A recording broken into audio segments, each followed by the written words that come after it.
Good morning. I'd like to show you my favourite increase when I'm making sweaters, and these increases feature pretty often in my designs. I think that when you're working stockinette stitch, these increases produce the least visible increase. You're always going to see something because you have these very distinctive columns of stitches, and when you make an increase, those columns are disrupted by that extra stitch, so you'll always see them to some degree. But this particular increase doesn't pucker your work and it doesn't leave a hole, and it sort of blends in as much as you could hope with the columns of stitches that you already have. So when you look at this work, this increase that's here isn't prominent and obvious. You can have a right-leaning and a left-leaning version, and I'll show you both. So let's get started.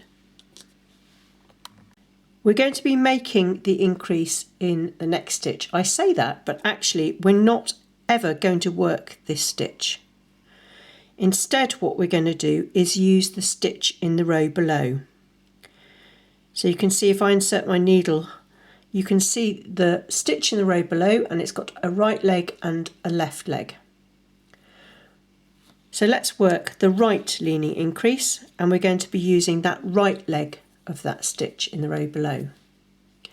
So take the tip of your right needle, and from the back of the work, you need to sort of go under this loop. From the back of the work, pick up that right leg of the stitch in the row below and pop it onto your needle.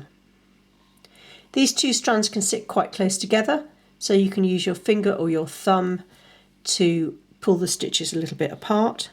And then what you're going to do is knit that loop that you've just lifted onto your needle, but you're going to slip that original stitch.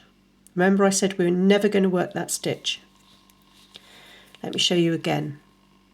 Insert the tip of your right needle, go under that loop and come up and pick up the right leg of the stitch in the row below.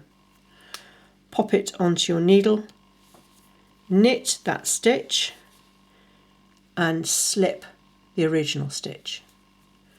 One last time, you need to go under this strand between the two stitches in order to pick up the right leg of the stitch in the row below, pop it on your needle, knit that stitch and slip the original mother stitch.